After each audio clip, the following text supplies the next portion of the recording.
Bienvenue dans ton Yann et Frank. L'heure est grave. Un libertarien d'extrême droite s'empare d'un pays.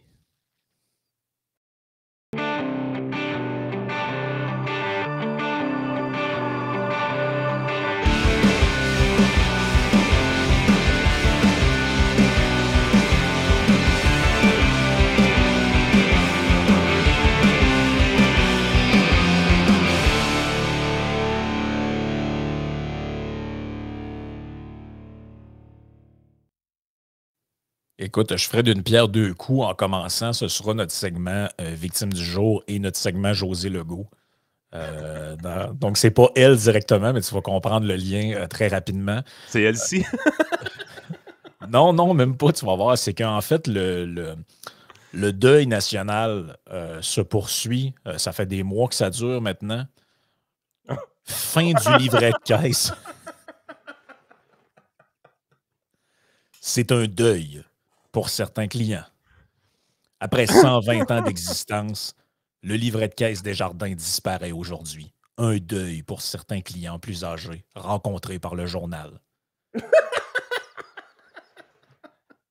On préférait le livret, c'est sûr, lance d'emblée Denise, 78 ans, et cliente chez Desjardins depuis aussi longtemps qu'elle se souvienne. À nos âges, il faut toujours s'habituer à toutes sortes d'affaires, se désole-t-elle. Son mari, JP, 82 ans, qui a notamment travaillé pour l'institution financière lorsqu'il était plus jeune. Hey, on a-tu trouvé Jean-Pierre Girard, c'est qui? Ah, d'après moi, c'est lui. Ah, c'est sûr, c'est lui. S'accommodera mal du relevé de compte qui sera envoyé automatiquement par la poste. Hey, par la poste. On ne lui demande pas de faire un scan de la rétine puis d'aller sur accéder. Là. Ils vont recevoir le livret par la poste. Imagine-toi donc.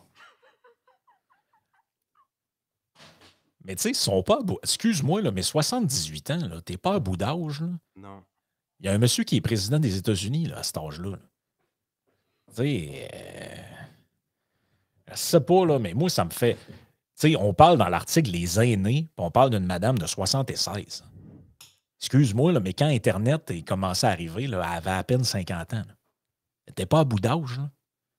Tu sais, toi, ça fait combien de temps que tu te connectes sur ton application bancaire ou que tu es capable de voir? Avant, c'était sur l'ordi. Là. Moi, je me rappelle, il y a 10 ans, facile, 15 ans, tu allais sur l'ordinateur, tu voyais ton compte en banque sur Internet, puis tu voyais ton relevé, puis tout. Je vais te dire un secret, la poste est arrivée avant ça. Oui, c'est un relevé postal qu'il y avait à avoir, là. Oui, ben oui, le relevé par la poste, écoute, ça fait quoi? Ça fait longtemps que ça existe. Hey, on dit dans l'article un manque de respect pour les aînés. En entrevue avec TVA Nouvelles dimanche, le président de l'Association québécoise de défense des droits des retraités. OK, ça existe pour de vrai, ça? L'Association québécoise de défense des droits des retraités, Pierre Lynch, a carrément qualifié ce retrait du livre de fin du monde pour certains clients. Ces gens-là n'utilisent pas les moyens électroniques et n'ont pas été élevés dans cette culture-là. Tu vas avoir un relevé postal. Garder... Hey, tabarnak, je suis pas électronique, un relevé postal. De quoi qu'il parle? Je vais garder mon livret en souvenir, mais j'ai fait mon deuil. Philosophe de son côté, Jocelyne, 76 ans. Les livrets, là, ça va-tu avoir une valeur pour les collectionneurs bientôt? C'est parce que... Y a du monde qui va en acheter pour se rappeler le bon vieux temps? C'est parce que moi, on dirait que ça me fait penser... C'est comme quelqu'un qui te dira en 2023 « Hey, c'est-tu plate qu'ils vendent plus de cassettes VHS dans les pharmacies? Moi, Netflix, là, puis les internets, je connais pas ça. » Ouais, mais à un moment donné, là, hey, ça fait longtemps, là. Votre capacité d'adaptation à mener au changement, là, mais est donc bien faible.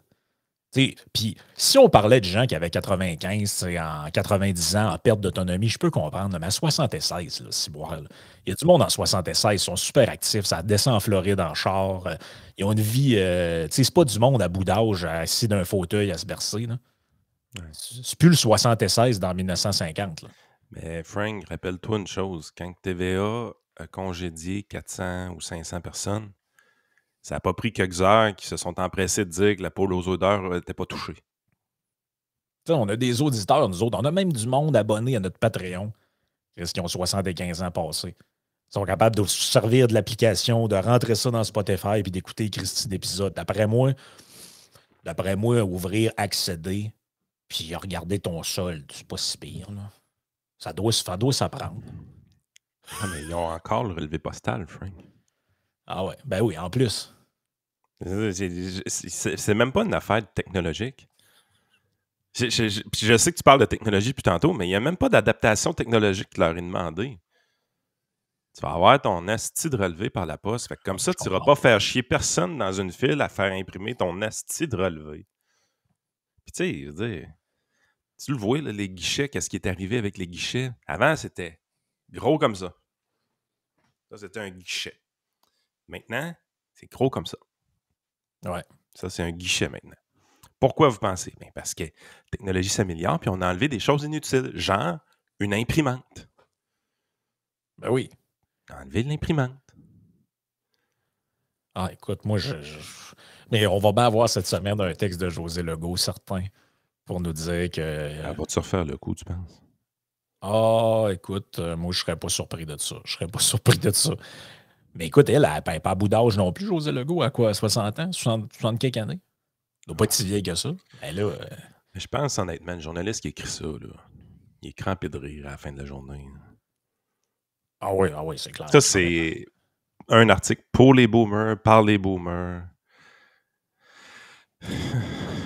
Écoute, moi, là, à un moment donné, il faut, tu sais, ça va être beau, là. Je veux À bien. la base, il y a plein de Québécois, là. Puis ça, c'est dans cette culture-là. Tu sais, je veux dire, aujourd'hui, là, les jeunes sont pas attachés à une institution financière plus qu'une autre. Si tu as une mésaventure avec Desjardins, si tu as une mésaventure avec Scotia ou peu importe, généralement, ils vont être prêts à changer de banque. Mais le bon petit Canadien français né pour un petit pain, cette gang-là, on leur a dit que Desjardins, c'était la caisse du peuple. C'était important de rester à la caisse du peuple, parce que Ouais. si tu restais à la caisse du peuple, tu étais un bon petit Québécois. Ben, je me suis déjà fait ben là, intimider. C'est un très grand mot, là. Mais je me suis déjà fait genre regarder croche / passer un commentaire parce que j'avais une carte de la Banque de Montréal. Là, Genre, il y a longtemps, là. Genre, tu sais, tout le monde tu passes au guichet pour sortir de l'argent pour une soirée ou whatever. Là. Puis là, tout le monde a sa carte de Desjardins, puis là, ça te regarde. ben, Ah écoute, ouais. Avec je la l'ai Banque de déjà compté. Montréal, toi? J'étais allé dîner, non, souper, j'étais allé souper avec Mathieu Bock-Côté. Puis c'est moi qui l'invitais. Fait que c'est dans le temps du réseau Liberté Québec, tout ça. J'arrive avec dans mon portefeuille pour payer. J'ai ma Visa Desjardins. Je pars pour la prendre. Je fais, moi, je la regarde. Non. Je prends l'American Express pour payer ma carte du Costco, autrement dit. American Express pour payer le souper. J'ai fait exprès. Asti, j'ai eu le droit à un speech. C'est pas vrai, là. Je te le jure, man. Qu'est-ce que j'ai trouvé ça drôle. Mais c'était quoi? T'étais colonisé, puis... Mais le pire, c'est que j'ai fait exprès parce que la carte de Visa Desjardins, c'est elle que j'utilisais 90% du temps. Là. Oh, ouais, je American comprends. Express, je la prenais juste au Costco. Là. C'est une expérience sociologique que t'as faite. Ah ouais, j'étais arrivé, j'ai vraiment ça. J'ai regardé Mathieu, je fait, je vais prendre l'American Express pour le fun. J'ai eu le speech. Man, je trouvais ça tellement drôle. Là. Ben, tu as remonté jusqu'au lac Meach, puis tout ça? Ou Non, mais non, tu c'est sais, pas si pire. petite anecdote, Ah, le fun. quand même très drôle. Hey, écoute, hier, honte de choc dans les médias d'Omiens. Et je te dirais même mondial. Là, hier, c'est mondial. Javier Milei, Javier. candidat. Javier Milei, mais on va le prononcer à la québécoise, là, parce que ça. Javier! Javier! Donc, Javier Milei, candidat d'extrême droite, élu président argentin. Et là, ils sont très sérieux. Là. Écoute, juste en lisant le titre. Hey, mais il a donc bien un style, le gars, pareil. C'est Ah oui, Elvis sacrament ou quoi? on va y venir à son style après.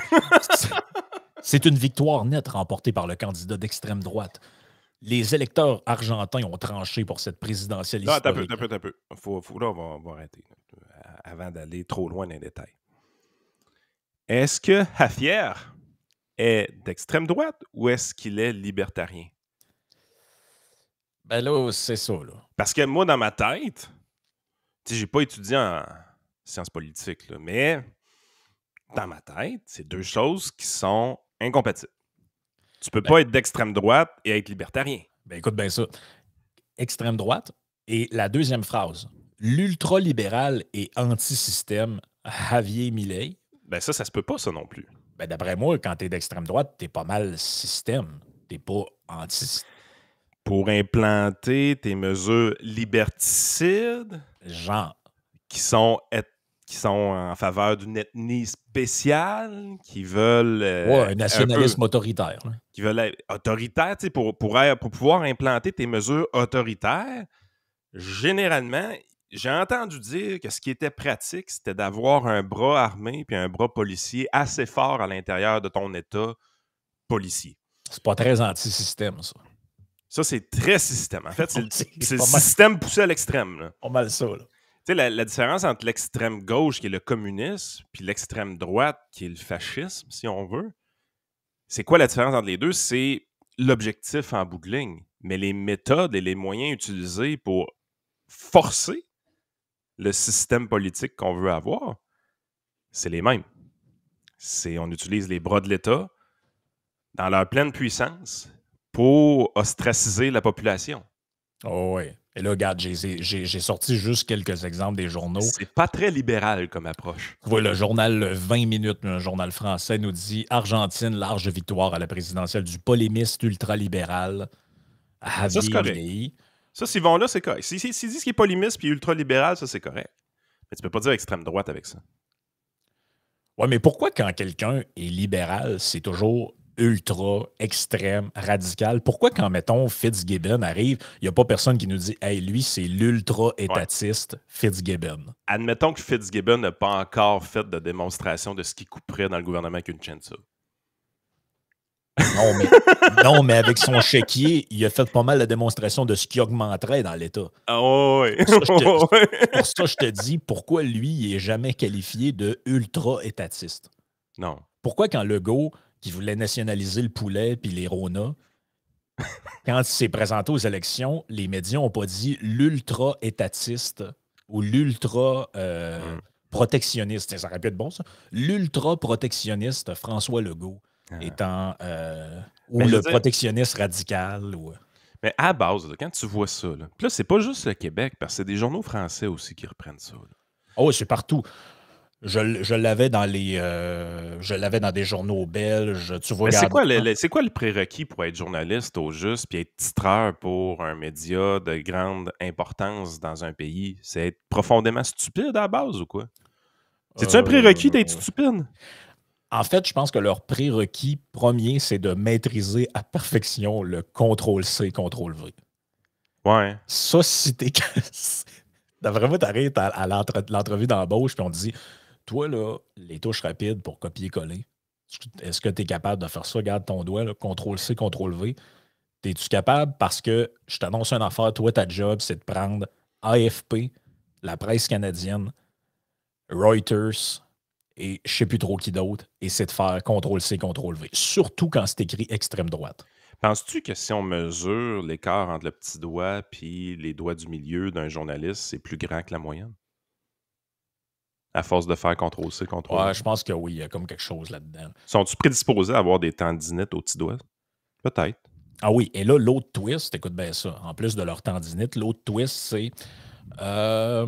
on nous dit que ce sont les Trump et Bolsonaro, qu'il est le Trump et le Bolsonaro argentin. Ça, Okay. tu vois, c'était même Mais là, liner.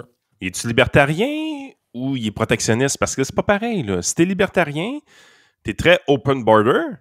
Puis si t'es Trump, t'es protectionniste, t'es très... Ouais. Fait que ça, tu vois, c'était open border. Ça, c'était une autre partie de la couverture, c'était ça. C'est quel look, le gars, c'est l'enfer.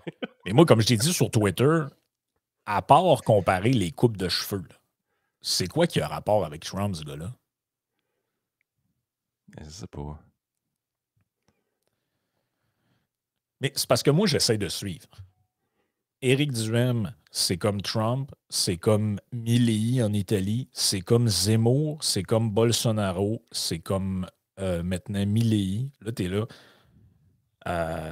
Mais il y a donc bien du monde, c'est tout, parce que, te rappelle-toi que Poiliev, c'est mini-Trump. Lui, tout le monde est Trump. Finalement, Trump, c'est comme un genre de Kraken. Alors que, entre toi et moi, c'est-tu un personnage unique en soi, Donald Trump?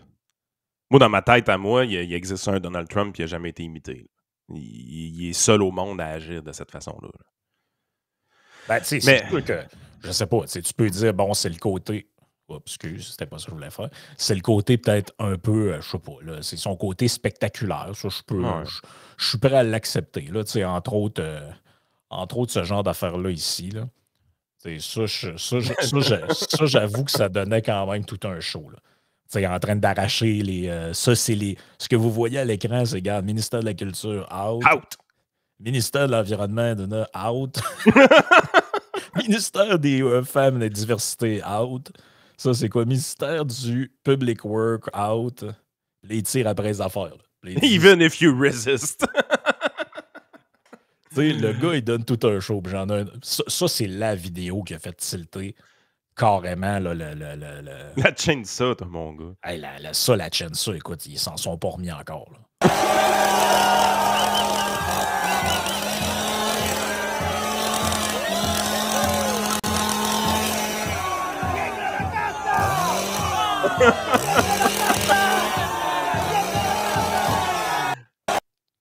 Hey, le gars qui avait le fume du moteur 2 temps dans la face, il devait triper. Ben moi, ce que je sais pas, c'est est-ce qu'ils sont en breakdown à ce point-là parce que la scie mécanique est au gaz ou pour le symbole? Je sais pas trop.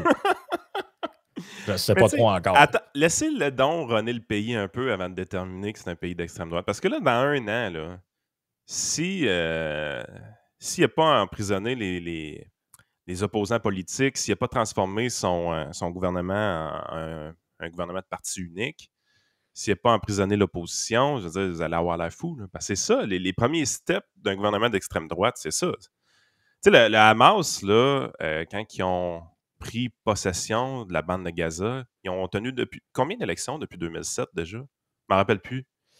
Pas mal une. Hein? Ben, une au départ, puis après, il n'a jamais eu. Il n'y a jamais eu d'élection après. Ouais. Hein? Ça, vous voyez, ça peut être qualifié soit d'extrême droite ou d'extrême gauche. Tout dépend c'est un bon d'idéologie. Point, c'est que pourquoi, dans son code déontologique, Radio-Canada ne peut pas dire que le Hamas est un groupe terroriste, mais il peut dire que Milei est d'extrême droite? Exact. Alors que officiellement, il vient d'être élu démocratiquement. Et il y a pas, son premier geste n'a pas encore été de faire enfermer l'opposition. Là, pour l'instant, c'est dur de dire que c'est un gars d'extrême droite. Là. Il n'a pas fait de geste d'extrême droite encore. Il est tôt un peu. Non, il est pas mal tôt. Puis tu vois, ben regarde, j'ai le programme devant mes yeux. Fait comme ça, on va pouvoir voir, on va pouvoir juger par nous-mêmes de quelles sont les propositions. J'y vais ici. Bon, là, ça, c'est une petite mise en contexte. Donc, on nous dit l'économiste est devenu homme politique à cause entre autres de l'inflation qui dépassait le 115 % en Argentine. C'est ça qu'il faut comprendre aussi. C'est la raison pourquoi il est là. Hein. Ce que les gens ne comprennent pas, c'est quand tu as des changements radicaux en termes de politique comme ça. Parce que c'est un changement radical, quelqu'un qui veut abolir autant de ministères et tout ça. Mais c'est parce qu'en Argentine, ils n'ont pas une feuille de route d'un pays très stable d'un point de vue économique. C'est un pays qui s'est souvent mis dans la merde économique solide par-dessus la tête avec sa dette. Là. Ouais. Pas la première fois, d'ailleurs. Là, je vous lis des bouts du programme. Government spending cuts so large that austerity measures demanded by the International Monetary Fund will look tiny in comparison. Donc, le gars dit... Je vais couper. Je m'a coupé assez dans le gras que comparé à ça, ce que le FMI demande pour faire des redressements de pays que certains appellent d'austérité, ça va avoir de l'air vraiment soft. Ça, c'est une mesure libertarienne. OK. Fait que là, je suis en train de déterminer, ça, c'est vrai, si vous dites qu'il est libertarien ou ultra-libéral, je suis capable de vivre avec. Fomenting private investment, OK. Libertarien. À date, j'ai rien d'extrême droite. Là. Ça, c'est libertarien, mais c'est pas de l'extrême droite. Cutting taxes, couper libertarien. Les impôts, couper les taxes. Exploration of natural resources through a system of royalties and concessions. Libertarien. Ben, bien encore, là, je veux dire, c'est normal, là. Moi, je veux dire, c'est même pas ni de gauche ni de droite. Non, t'as raison. C'est juste faire de l'argent. On dit zero tolerance to crime. Ça, c'est dans l'aspect national security. Là. Ouais, je dirais que c'est plus. Ça peut être de la droite. Ouais. Ça, c'est du conservatisme, mais c'est pas de l'extrême droite, ça, là. On dit un partenariat public-privé pour la Building Prison. Ça, c'est du conservatisme. Mais saucé libertarien, parce que c'est public-privé. Ouais. Ensuite, on a dit dans la section Health Reform, Milley has put forward a mixed bag of proposals under the banner of health reform. OK, on dit. Ah oui, c'est là-dedans qu'il dit que dans le fond. Parce que lui, il y avait un point. Ça, c'est du libertarien, mais très saucé, là. Il dit dans le fond, plutôt que les gens aillent sur, dans le fond, plutôt que le monde embarque dans des vols un peu bizarres, bien, se faire enlever des reins dans des pays tout croche. Nous autres, on va faire un système où ça va être légal de vendre des organes. Et tabarouette, ça, c'est libertarien saucé. Là. Ça, c'est très libertarien. Oh, oui, c'est libertarien très saucé. Genre, mon rein, c'est à moi, pourquoi je pourrais pas le vendre? Ouais, mais il n'y a rien d'extrême droite là-dedans. L'extrême droite, dans cette situation-là, c'était « Hey, le ministre de l'Économie a besoin d'un rein. Tu mets un fusil sur la tête à quelqu'un, t'es compatible, donne-moi ton rein. » Ça, c'est de l'extrême droite. Mais pas ça. Ouais, sérieux, Frank. Ce gars-là, que tu me dises qui est ultra-libéral, qui est libertarien, je vais vivre avec. Là, mais lâchez-moi l'extrême droite. Après ça, on a dans Labor Reform Cut Labor Tax, donc les taxes sur le. Je ne sais pas comment on pourrait traduire ça en français, là, sur le travail, dans le fond, là, Reduce the number of public workers by offering early retirement and revisiting contract for hiring worker and service. Donc, réduire le nombre D'employés de l'État. D'employés de l'État. Ensuite, on a en agriculture, on a build infrastructure to support the sector with private capital, eliminate tariff on import of strategic input and capital goods, including fertilizer, industrial output, input and machinery. Donc, dans le fond, la fin des droits des douanes, des protectionnistes et tout ça. Il n'y a rien d'extrême droite là-dedans. Absolument rien. De ce que je comprends, il ne serait pas très favorable à l'avortement. Mais là, vous êtes en Amérique latine, là, les amis. Là. Ah, mais ça, c'est du conservatisme, c'est pas de l'extrême droite, là. Savez-vous c'est quoi de l'extrême droite, sacrament de gang de pas bons, d'incultes, de journalistes? Ah, ils sont pas bons, Vous êtes donc ben pas bons. Savez-vous c'est quoi de l'extrême droite? Ils savent pas. Ils savent pas. Mais là, arrêtez, là. On peut-tu arrêter de faire peur aux boomers, OK? Parce que c'est ça que vous faites avec vos titres, là. Ben, écoute bien ça. Dans le fond, ils ont juste pris la description Wikipédia. J'avais comme un doute. J'ai dit, Chris. C'est la définition de Wikipédia de l'extrême droite, sérieux? Non, mais je parle par rapport à lui. OK. Mais tu vas voir la définition d'extrême droite de Wikipédia, c'est très louche. Ah, je pense que c'est juste ça qu'ils ont fait. Regarde, politiquement, il est classé à l'extrême droite et décrit comme libertarien de droite. Ça n'existe pas, ça. Oui, mais Wikipédia, il y a des militants là-dessus. Là. On dit aussi qu'il serait pour la libéralisation de toutes les drogues. Oh, un petit peu, faut que je m'absente 3 secondes. Je vais te faire rentrer Joey si tu veux. Là. Yes. Hey, Joey, tu étais au PCQ en fin de semaine. Hey. Donc, tu étais sur place. Tu avais quand même la création d'un petit organe qui était le fun de ton côté. Je peux te laisser nous en parler un peu? On t'avait dit qu'on te permettrait de faire ça. Là. Oui, c'est ça. Avec Héloïse Coulombe, qui a été la plus jeune candidate du PCQ en 2022, on a décidé de partir un mouvement jeunesse conservateur, mais vraiment comme national, semi-indépendant, en fait. Fait que là, avec 2 co-porte-parole, vous prenez pour Québec solidaire ou quoi? Là? Ben, on essaie de faire un genre de némésis un peu à QS sans nécessairement être un genre de parti politique. Là. Mais le but, en fait, la raison pourquoi on va vraiment prendre être indépendant du PCQ, malgré qu'on a un lien d'affinité au niveau des valeurs, des idées, puis c'est sûr, c'est pas qu'on les aime pas, au contraire. Attends un peu, là, tu me dis être indépendant du PCQ. Fait que c'est pas une commission jeunesse, cette affaire-là. Non, c'est ça. Le but, on voulait faire de quoi différent d'une aile jeunesse classique. Puis je l'ai même critiqué dans mon discours que j'ai fait hier, c'est que ben, parce que quand j'ai voulu, au début, moi, l'idée de base, c'était vraiment juste créer la jeunesse. Je me suis dit, bon, OK, on a besoin de ça, on n'a pas, le PCQ n'en a pas, ça en prend une. Là, j'ai parlé à beaucoup, justement, de monde de mon âge qui sont au PCQ, ou je sais, autour de 20 quelques années, puis ils me disent, ouais, mais je trippe moins, tu sais, c'est tellement, je trippe pas sur le côté infantilisant, puis qu'ils se servent de nous autres comme rien que des bénévoles, puis des candidats poteaux, puis qu'en bout de ligne, on... Ouais, parce que c'est beaucoup ça, une aile jeunesse, hein, c'est ça. Ça sert principalement à 2 choses. Puis je pense que c'est les libéraux qui l'ont utilisé le plus de cette façon-là, leur aile jeunesse. C'est des candidats poteaux, comme tu as dit, et tester des ballons. Donc, on essaie une proposition que les jeunes vont proposer à leur congrès, puis on regarde la réaction de la population par rapport à ça. Puis si c'est bon, on va peut-être le faire, puis si c'est pas bon, on dit « OK, ça, c'est trop saucé, on va pas là. » Ouais, on se dit, c'est rien que les jeunes qui ont proposé ça, c'est pas nous autres. Exactement. C'est à ça que ça sert principalement, les années. C'est ça. Fait qu'il y a beaucoup de monde qui dit on veut pas ça, on veut pas se faire infantiliser, on veut vraiment être des membres à part entière du parti, puis on veut se faire écouter puis se faire prendre au sérieux. Parfait. Fait que là, je me suis dit pourquoi on s'inspirait pas de certains mouvements jeunes qu'on a vus, par exemple, en Europe ou aux États-Unis, qui sont comme au-delà des partis politiques, mais qui représentent une vision que, personnellement, puis tu le sais très bien, on n'entend pas au Québec. Puis le mouvement s'appelle. Moi, je suis considéré comme un jeune à 39 ans, là? Pas vraiment. Ben, tu sais. Tu repars. Hey, sérieusement, ça va être mon stick jusqu'à la fin de mes jours, moi, qui va dire que Joey haït les vieux sur ma pierre tombale. Là, non, mais en fait, c'est ça. Non, un jour, tu vas être vieux, toi aussi. Ah, je le sais. Ça a déjà commencé. Mais tout ça pour dire que c'est ça. Ben, on n'a pas encore. Pour être bien franc, là, on a parti l'idée. Ça va être vraiment dans les prochains jours, prochaines semaines, qu'on va vraiment créer le squelette. On assume que ça va être sûrement autour entre 16 et 30 ans. Peut-être moins. Va sûrement avoir, c'est sûr qu'on va avoir des pages Facebook et être une présence sur tous les réseaux sociaux possibles, puis également une plateforme reliée à ça. Mais le but, en fait, c'est vraiment. En fait, c'est ça. C'est que les idées que j'ai présentées, oui, c'est beaucoup d'idées conservatrices, mais c'est vraiment des idées du gros bon sens que quand tu vas dans les médias puis qu'on parle d'enjeux jeunesse ou simplement d'environnement ou n'importe quoi, tu sais très bien, Radcan ou n'importe qui vont toujours questionner ou mettre un micro en dessous du nez des certains militants gauchistes de Montréal puis qui sont sur le bord de pas faire d'enfants parce qu'ils pensent que la planète va exploser dans 3 ans. Hein. Fait que nous autres, c'est pour dire que non, des jeunes conservateurs puis conservatrices au Québec, ça existe, on est ambitieux, on a foi en l'avenir, oui, on a beaucoup de problème à régler, bien justement, inégalité entre les générations, puis surtout, contrairement à toutes les autres parties de l'Assemblée nationale, on ose remettre en question le Christy de modèle québécois. Puis, c'est bon, grosso modo, dans la structure, c'est que est-ce qu'il va y avoir des memberships? Est-ce qu'officiellement, il faut être membre du PCQ pour aller vous rejoindre?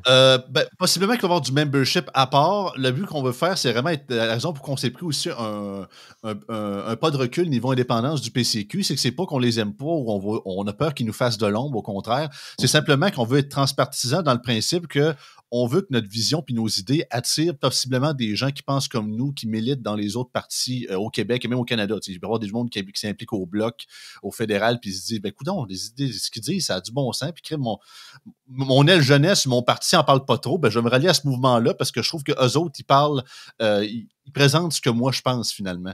Fait que autant que oui, je te gagerais pas bien sûr qu'au début, ça va être majoritairement des gens qui viennent du PCQ qui vont former nos rangs initiales, mais on souhaite à l'avenir, peut-être dans les prochains mois, prochaines années, que des gens d'autres formations politiques nous rejoignent aussi. Puis la raison pourquoi on a appelé ça Génération Ambition, puis il n'y a pas le mot conservateur dedans, c'est pas qu'on n'aime pas le terme, puis on n'est pas fier du terme, c'est simplement pour dire que tu le sais bien au Québec, peu importe la manière que tu l'amènes, conservateur, c'est déjà 2 prises sur 3 au baseball en partant.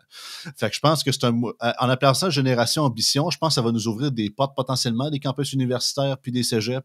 Que les gens vont oser au moins écouter ce qu'on a à dire. Puis j'ai déjà des messages des gens qui sont simplement juste, mettons, au cégep de Jonquière, au Lac-Saint-Jean, puis ils disent, hey, ici, il dit, il n'y a rien que du QS à côté sur le campus. Il dit, vous auriez la porte grande ouverte. Il dit, les autres partis, la CAQ et le PQ, sont quasiment jamais là, tu sais. Fait qu'il y a vraiment, j'ai l'impression qu'il y a une opportunité. Puis si on a vraiment une place, ça à se faire public, autant à travers les podcasts que dans les grands médias, de nous jaser, puis nous demander notre avis quand il y a une nouvelle politique, pour faire comme contrepoids aux activistes de gauche un peu woke au travers, ben, la mission accomplie. C'est bon, ça. Fait que s'il y a des gens qui veulent s'impliquer auprès de Génération Ambition présentement, ils ont-tu possibilité d'avoir un site web, quelque chose?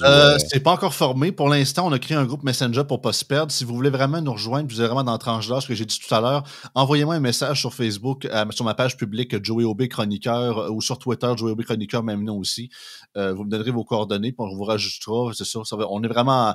On est sur la première marche de l'escalier, là, mais tranquillement mais sûrement, ça va se former, puis ça va tout se concrétiser les prochaines semaines. Fait que là, si vous voulez rejoindre le groupe d'extrême droite ultra-libéral, libertarien, Génération Ambition, yes, sir. Je vous invite à communiquer avec Joey Aubé.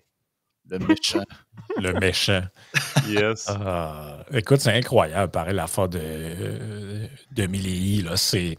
Je regarde toutes les... Ils ont vraiment juste lu la page Wikipédia. C'est carrément rien que ça, parce que sur Wikipédia, on dit que c'est un gars d'extrême droite, bon... Ouais, mais c'est qui l'écrit? Tu sais, Wikipédia, à un moment donné, faites attention à ces cochonneries-là. Là. Hey, écoute bien ça.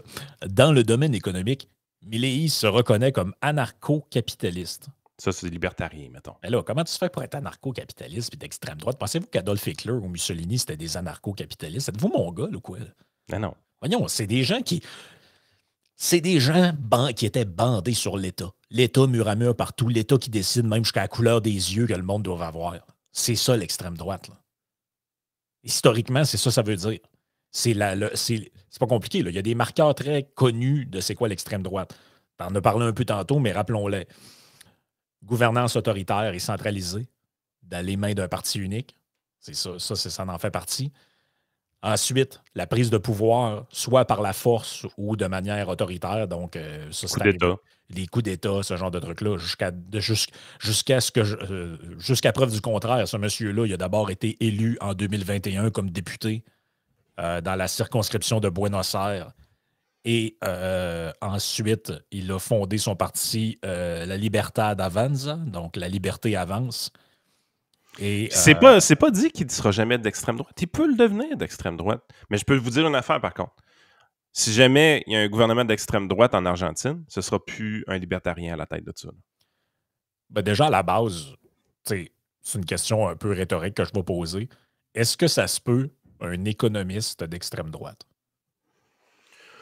Probablement, crime, il y a des économistes qui sont communistes. Là, je veux dire, c'est quoi un économiste à la base? Oui, mais mettons quelqu'un là, qui est... Parce que lui, de ce que je comprends, il souscrit à des trucs qui sont assez, malgré ce que les gauchistes en pensent, qui sont assez consensuels en économie, là, genre l'économie de marché, le fait que les tarifs, c'est pas bien bon, que la protection...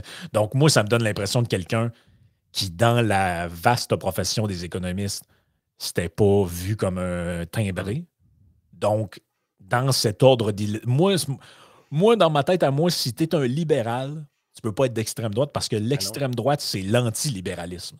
Donc là, le PIB national est entièrement contrôlé ou presque entièrement contrôlé par le gouvernement. Ben oui. C'est pas plus compliqué que ça. Quand tu as un gouvernement d'extrême droite, là, le PIB, c'est presque l'entièreté du budget du gouvernement. Il n'y a pas d'entreprise privée tant que ça dans un gouvernement d'extrême droite. Là. Par contre, si vous... Puis, tu sais, des gouvernements anarcho-capitalistes / libertariens, là, il y en a eu combien dans l'histoire? Bon, là, moi, je lis les affaires. On dit qu'il veut réduire les dépenses de l'État à 14 % du PIB. C'est ça son objectif final. Puis même en termes de libertarien, c'est un libertarien soft si tu me dis ça. Là. Les dépenses de l'État à 14 %, c'est quand même une proportion qui est pas proche de zéro. Là. Mais moi, j'essaie de comprendre c'est quoi le lien. Je veux dire, à part la coupe de cheveux et la scie mécanique, puis des trucs un peu spectaculaires. Mais ça, c'est 2023, Frank. Là, je veux dire, le sens du spectacle en politique, c'est 2023. On peut être pogné avec un vieux monsieur qui te demande si le fromage squick, on dit fromage en crotte ou fromage squick. C'est juste que lui, il n'a pas de tronçonneuse dans les mains, mais c'est la même affaire. Mais c'est parce que tant qu'à ça, on va dire Catherine Dorion, c'est Donald Trump. Là. Ben oui. Si tu me dis que pour faire de l'association entre Bolsonaro, Trump et un autre, c'est juste du style, puis il y a un peu de tant qu'à ça, l'histoire de la ligne de poudre avec Dorion, c'était ça. Fait que, puis, excuse-moi, là, mais la faute du populisme aussi, là, promettre des dents gratis au monde, c'est du populisme, ça. Là. Traîner des épiceries en commission parlementaire en disant que c'est de leur faute l'inflation, ça aussi, c'est du populisme. Carrément. À un moment donné, il va falloir encore revenir sur la terre un peu. Là. Ces gens-là, ils racontent n'importe quoi. Là. La seule affaire que j'ai trouvée qui était vraiment hardcore, entre guillemets, là-dedans, c'est l'affaire du marché des organes. Là. Oui, mais ça, c'est très... Dans le milieu libertarien, il y a des propositions très saucées, comme par exemple libéraliser les drogues dures. Ça va être une position très libertarienne. Pas beaucoup de monde qui sont en faveur de ça, même dans le milieu libertarien, mais les de vrais saucés libertariens, là, c'est vers là qu'ils vont. Mais je comprends pas pourquoi ils utilisent ces affaires-là pour dire que c'est d'extrême droite, parce que c'est aussi des propositions que tu pourrais voir de gens très à gauche. Là. Ben, en fait, tu sais... La libéralisation de toutes les drogues au Canada, pensez-vous que c'est poussé par la droite ou par la gauche? C'est poussé par la gauche. Là. Exact. C'est pour ça que, déjà en partant, libertarien, c'est pas quelque chose qui est vraiment gauche-droite. C'est plutôt droite d'un côté économique, mais sur le plan social, c'est plutôt à gauche, là, dans le sens que lui-même, il est pro, il n'a jamais dit qu'il était contre le mariage gay, les LGBT, ces affaires-là. Fait que ça part. Trouvez-moi un gouvernement d'extrême droite qui a existé dans le passé, puis je vous donne le droit de fouiller dans tous les passés possibles. Là. Vous pouvez reculer de 400 ans si vous voulez. Nommez-moi un gouvernement d'extrême droite où est-ce que le PIB, géré par l'État, était de 14 %. Ouais. Nommez-moi un. Les gens qui sont pas trop brillants, là, ils sautent sur des déclarations. C'est exact. Ce gars-là, il se fait faire exactement la même médecine que s'est fait faire Roy Epen. Tu te rappelles Roy Epen quand il a dit, lui-même étant gay, c'est pas un scoop que je dis, là, tout le monde le sait, il a dit à un moment donné, ben, d'un point de vue philosophique, moi, que des gens refusent de servir des gays dans des commerces, je m'en sac parce que je crois au marché. Donc, cette personne-là va se faire. Elle va se brimer la clientèle. Puis de deux, elle va se faire une mauvaise image, les gens iront plus. Et vice-versa. Donc, lui, il dit, moi, j'ai pas besoin que le gouvernement empêche la personne de faire ça. Le marché va s'en occuper de tout ça. Exact. Et dans une discussion philosophique, il y a eu la même affaire sur le Milley, il y a eu le même genre d'argument sur l'affaire des enfants. Et là, il y en a qui disent « Ah, mais il est pour le trafic d'enfants, puis la pédophilie, puis des enfants de même. » Parce qu'en gros, lui, il a dit « Regarde, je vais vous lire la quote. Je condamne la vente d'enfants et je respecte les institutions. Des gens m'ont apporté une hypothèse philosophique et en tant que paléo-libertarien, j'ai dit qu'il y a là une discussion, mais ça n'a rien à voir avec ce que je pense. C'est faux et j'ai dit que c'était faux, l'accusation qui avait été faite. Maintenant que plus tard, les politiciens menteurs viennent dire que j'ai dit cela et continuent de le soutenir, eh bien, ça vous montre la qualité humaine et intellectuelle des politiciens. Évidemment, je ne suis pas d'accord avec la vente d'enfants. La note de bas de page, si un jour vous voulez faire de la politique, évitez le plus possible tout débat philosophique, hypothétique, qui implique des situations un peu extrêmes. Parce que vous pourriez être enregistré et ceci sera retenu contre vous dans le futur. Tu sais, un exercice philosophique, c'est spécial un peu. Là. Si vous n'avez pas compris un peu de quoi on parle, là, mais tu peux te mettre dans la merde solide à réfléchir comment tu agirais dans telle ou telle situation, mais cette situation-là n'arrivera juste jamais. Là. Ben justement, dans sa quote où il avait parlé de ça, là, il disait, mettons, dans un monde. Parce qu'en gros, sa quote, c'était quoi? Il disait, dans un monde libertarien intégral, genre anarcho-capitaliste, ben, il n'y aurait pas de législateur qui empêcherait, par exemple, un parent de vendre à quelqu'un d'autre son enfant. By the way, ça s'appelle l'adoption en passant. Dans les pays comme la Chine, quand vous, entre guillemets, adoptez un enfant, il y a quelqu'un qui vous l'a vendu. Là. Vous êtes au courant de ça? Là? Vous avez. C'est plate ce que je dis, mais c'est. Techniquement, l'enfant a été vendu. Bon. Lui, il dit, dans un monde où il n'y aurait pas de gouvernement, cette chose-là existerait et serait probablement autorégulée par la société. Par exemple, tu as un couple que tu tombes enceinte et tu trouves trop vieux pour plutôt que d'interrompre la grossesse, tu le vends à quelqu'un. Et lui, il dit, dans un monde de même, ça existerait, mais c'est important de prendre le reste de la quote. Il dit aussi, dans ce monde-là, il n'y aurait pas de président non plus, puis je ne serais pas là en train de vous parler. Autrement dit, il dit ce monde-là, il est comme. C'est un monde dans l'univers théorique. C'est une utopie. Savez-vous, c'est quoi une utopie? Ben c'est ça. Fait qu'il n'est pas en train de dire je suis pour ou je suis contre. Il dit dans un monde utopique, il n'y aurait pas d'État, donc il n'y aurait pas d'interdiction. Et là, les gens ont sauté là-dessus. Hey, ce gars-là, c'est un malade, il veut vendre des enfants. Puis... Ouais, le monde est cave. Next, on s'en va parler du PCQ. Dans notre section Patreon, on sait que les gens, ça les intéresse beaucoup. On a des Q, on a des inside. On n'était peut-être pas sur place, mais on avait des oreilles partout. Oh oui.